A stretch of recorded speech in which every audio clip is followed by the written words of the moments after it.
सह सरकार्यवाह और जम्मू कश्मीर प्रांत के प्रांत संघ चालक माननीय डॉक्टर गौतम मेंगी जी, विश्व हिंदू परिषद के प्रांत के अध्यक्ष माननीय लीलाकरण जी और विश्व हिंदू परिषद के कार्यकारी अध्यक्ष राजेश गुप्ता जी, अन्य सभी अधिकारीगण, सभी वरिष्ठ कार्यकर्ता तथा स्वयंसेवक बंधु,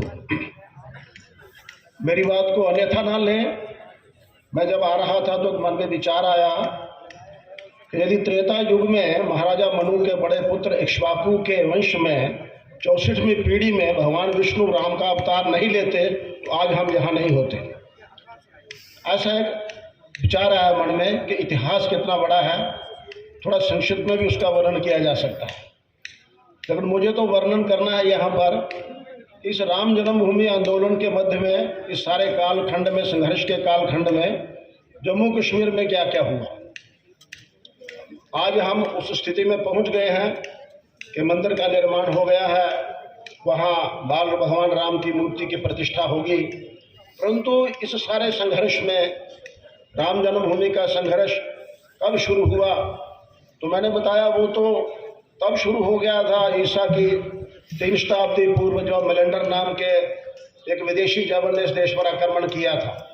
उतना लंबा वर्णन तो हम नहीं करेंगे, लेकिन वर्तमान का जो संघर्ष था उसका वर्णन। तो देश के अंदर जब भी कोई राम भक्त राम जन्मभूमि अयोध्या या कृष्ण जन्मभूमि मथुरा या काशी विश्वनाथ जाता था तो उसके मन में एक ग्लानि उत्पन्न होती थी कि इन तीर्थ स्थानों पर जगह जगह विवादित ढांचे क्यों खड़े हुए। तो इस सब को दूर करना चाहिए। इसके लिए यहाँ तक मेरे ध्यान में आता है, विश्व हिंदू परिषद ने इस विषय को, इसका संज्ञान लिया और सर्वप्रथम समाज को जागृत करने के लिए एक हेमवती नंदन बहु गुना जी की सरकार में रेवेन्यू मिनिस्टर होते थे दौलदयाल खन्ना जी, उनके नेतृत्व में उनको संयोजक बनाकर धर्म स्थान मुक्ति यज्ञ समिति का गठन किया गया था। वो घटनाक्रम मुझे प्रयाग के अंदर याद है, जब अशोक सिंघल जी के निवास पर उसकी चर्चा हुई थी, तब मैं संगठन मंत्री था। तो धर्म स्थान मुक्ति यज्ञ समिति के नाम से क्या किया जाए, तो सारे देश के अंदर, सारे समाज के अंदर राम भक्तों को जागृत किया जाए और उनको ये चेताया जाए कि ये 3 स्थान क्यों विवादित हैं, क्यों इन स्थानों पर भगवान कृष्ण और राम और काशी के स्थानों पर क्यों इस प्रकार का घटनाक्रम है कि जाने के बाद हीन भावना आती है अपने मन में। तो सबसे पहले अब ये संक्षिप्त में मैंने आपको बताना है, एक निर्णय हुआ कि सारे देश के अंदर सभी प्रांतों के अंदर बड़े बड़े विशाल हिंदू सम्मेलन किए जाएं। तो ये सौभाग्य जम्मू कश्मीर को पहले प्राप्त हुआ। सबसे पहला विशाल हिंदू सम्मेलन भारतवर्ष में जब श्रृंखला शुरू हुई जम्मू कश्मीर प्रदेश के अंदर हुआ 13, 14, 15 मार्च 1981, मतलब आज से लगभग 42 वर्ष पूर्व जम्मू की नगरी में परेड ग्राउंड के अंदर 3 दिन का विशाल हिंदू सम्मेलन हुआ, जिसमें जम्मू कश्मीर, पंजाब और हिमाचल के प्रतिनिधि आए। परेड के दोनों हिस्से खचाखच भरे रहते थे। उस कार्यक्रम की अध्यक्षता जम्मू कश्मीर के डॉक्टर करण सिंह जी ने की। जगत गुरु शंकराचार्य उसमें आए, पंजाब के सिर हिंद समाचार के प्रमुख लाला जगतनारायण जी उसमें थे, अजीत के संपादक नरेंद्र जी उसमें थे, विश्व हिंदू परिषद के पदाधिकारियों में से कोषाध्यक्ष उस समय सदा जीवतलाल चंदूलाल बहल जी उपस्थित थे, राजमाता विजय राजेश सिंधिया उपस्थित थे, प्रोफेसर राजेंद्र सिंह जी रज्जू भैया उपस्थित थे। 3 दिन का ये सम्मेलन चला। इतना भव्य सम्मेलन था कि सारे प्रांतों में, तीनों प्रांतों में, पंजाब प्रांत एक होता था, बहुत जागरण हुआ। और उसका एक दृश्य मैं आपको सुनाता हूँ। उसकी शोभा यात्रा निकालनी थी। शोभा यात्रा के इंचार्ज स्वर्गीय प्रेम सागर जी और स्वर्गीय गणेश भार्गव जी थे। वो शोभा यात्रा जब परेड ग्राउंड से चली और सारे जम्मू शहर की परिक्रमा करके वापस उसका मुंह जो था परेड ग्राउंड में पहुंचा, अभी उसका पीछे का हिस्सा जो था वो परेड ग्राउंड में था। इतनी बड़ी शोभा यात्रा थी। इस प्रकार का कार्यक्रम यहाँ हुआ, सारे देश में हुआ। चेन्नई के अंदर सम्मेलन हुए, दिल्ली में हुए, कोलकाता में हुए, लेकिन मैं जम्मू कश्मीर का बता रहा हूँ। इस प्रकार का भव्य कार्यक्रम है। उसके बाद विश्व हिंदू परिषद के पालक के नाते अपने वरिष्ठ संघ के प्रचारक माननीय मोरोपंत जी पिंगले के पास दायित्व आया। योजनाएं बनी, योजनाओं के तहत सारे देश भर में एकात्मता यज्ञ यात्रा, इस प्रकार की यात्रा चलेगी गंगा सागर से लेकर सोमनाथ तक, और इस प्रकार प्रयाग से गुजरात से लेकर इस पर सारे 2 यात्राएं चलेंगी। और उन यात्राओं का 29 दिसंबर 1983 को नागपुर के अंदर दोनों मिलेंगी, ऐसी योजना बनी। परंतु सारे प्रांतों में भी यात्राएं चलेंगी अलग अलग। सारे प्रांतों के अंदर भारत माता की बड़ी बड़ी प्रतिमा, गंगा जल के भरे हुए कलश रथ के ऊपर रख करके यात्राएं निकाली गई। जम्मू कश्मीर प्रदेश के अंदर भी 2 यात्राएं निकाली हमने। एक यात्रा क्षीर भवानी से शुरू हुई और एक रथ बना करके वहां भेजा गया, वहां से वो यात्रा चली। दूसरी यात्रा का एक रथ तैयार करके सरथल देवी भेजा गया किश्तवाड़ में, वहां से वो यात्रा प्रारंभ हुई और सारे जम्मू कश्मीर प्रांत के अंदर वो यात्राएं आकर के बाद में परेड ग्राउंड के अंदर उनका एकत्रीकरण हुआ।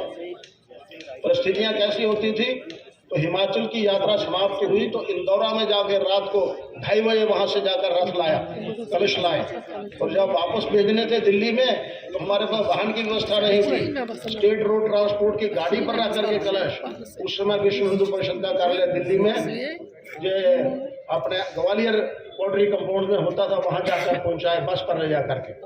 वो यात्राएं चली सारे देश भर में, तो 17,000 50,000 स्थानों पर यात्रा गई होगी, 17,000 कार्यक्रम हुए होंगे। उस यात्रा से पूर्व हम लोग दिल्ली गए थे, वहाँ उस समय तत्कालीन राष्ट्रपति ज्ञानी जैल सिंह जी से भेंट करके सारा उनको दिखाया था, उनका आशीर्वाद भी लिया था। जम्मू कश्मीर प्रदेश के अंदर जब यात्रा चली, जो बड़ी विचित्र घटना हुई उसका मैं वर्णन यहाँ करूंगा।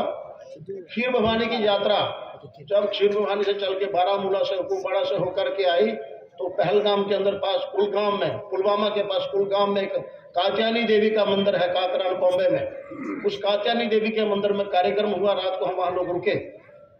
हमारे साथ कश्मीर के कार्यकर्ता थे, स्वर्गीय अमरनाथ जी वैष्णवी थे, त्रिलोकीनाथ जी गंजू थे स्वर्गीय, हम सब लोग वहाँ रुके थे। सवेरे लगभग 1:30-2 बजे 2:30 बजे का समय होगा तो मंदिर के दरवाजे खटखटाने की आवाज आने लगी।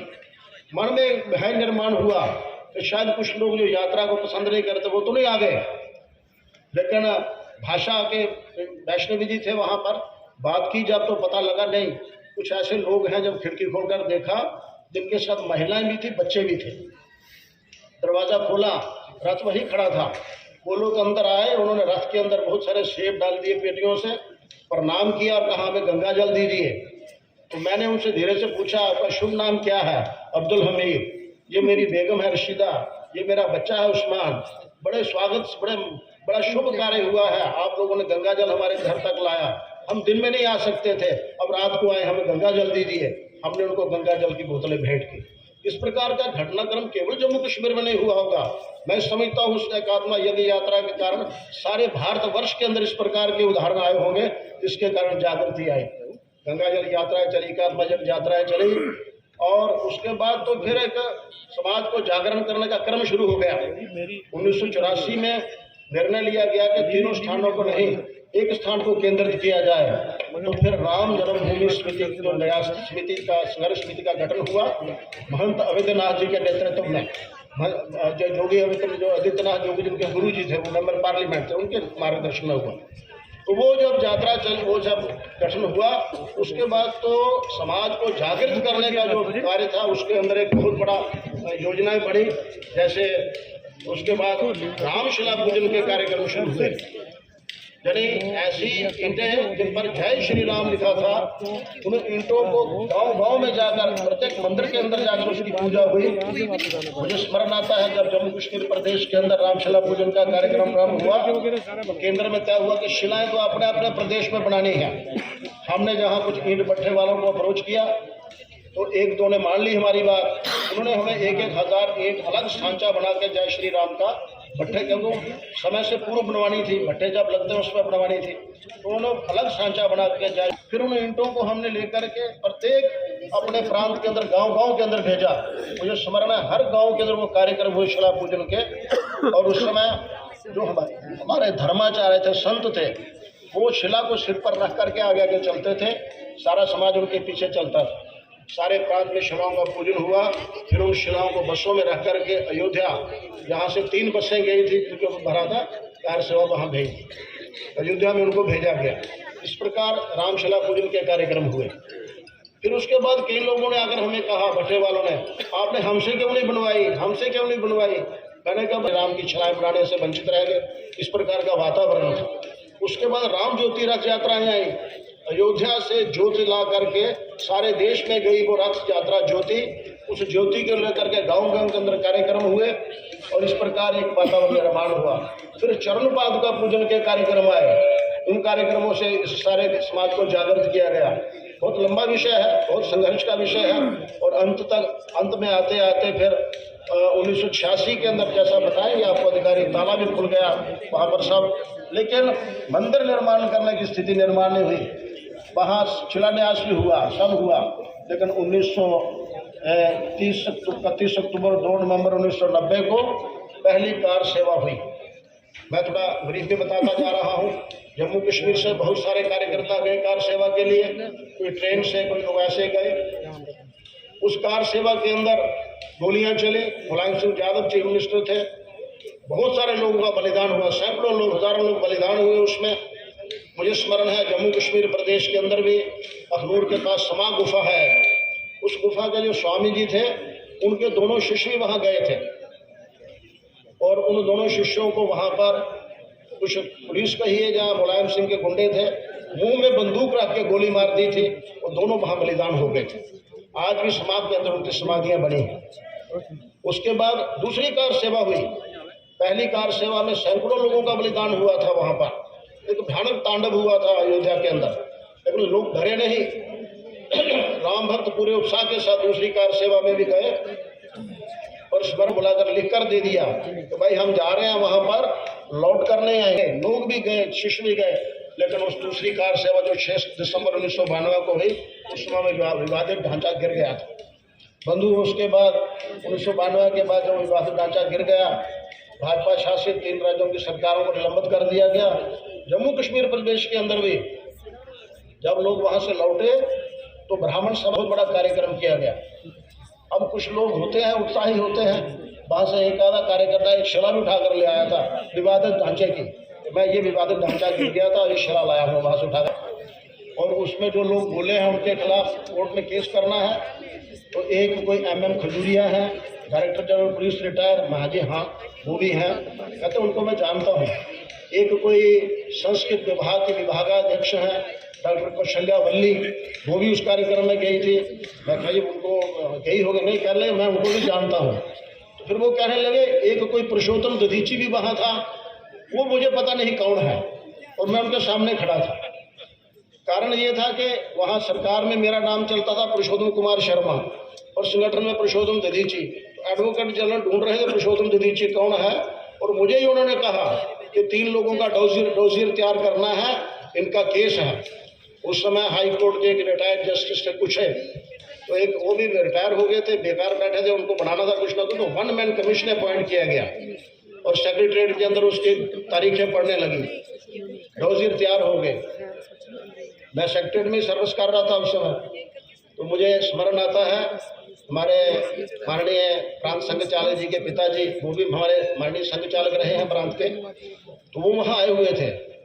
तो वहाँ जो 1 मैन कमीशन का कोर्ट था, वहाँ से आवाज़ें लग रही थी, चलो कि पुरुषोत्तम दधीची हाजिर हो। तो मुझे क्या नहीं तुझे बुला रहे हैं, मैं क्या नहीं दधीची को बुला रहे हैं, मैं तो सेक्रेटरीट में अंडर सेक्रेटरी हूँ पुरुषोत्तम कुमार शर्मा, मुझे नहीं बुला रहे हैं। तो मैं वहाँ घूमता रहा, मुझे किसी ने कुछ नहीं कहा, आवाज़ें पढ़ते रही। आई बाई डिक्लेयर्ड एब्सकॉन्डिंग, वो कमीशन भी खत्म हो गया। आज राम मंदिर बन रहा है और शिलान्यास प्रतिष्ठा, प्राण प्रतिष्ठा होगी। विषय तो बहुत लंबा है, इस सारे कालखंड में अगर बताना हो तो 2-4 घंटे बताते रहे, लेकिन संक्षिप्त में किस प्रकार के घटनाक्रम हुए, कैसे कैसे लोगों ने बलिदान दिया, आज भी समाधियाँ उनकी बनी हैं शिष्यों की। हमारे प्रांत में सब, पूरे प्रांत के अंदर लखनपुर से लेकर कश्मीर घाटी तक इस सारा वातावरण बना था, जिसके कारण यहाँ भी इस वातावरण के कारण सब लोग इसमें शामिल रहे। और आज हम 22 जनवरी को वहाँ प्रभु राम की प्राण प्रतिष्ठा देखेंगे। मेरे जिम्मे थोड़ा सा रहा, जो विषय लगा था मैंने प्रयास किया है थोड़े समय में आपके सामने रखूं। धन्यवाद। जय श्री राम।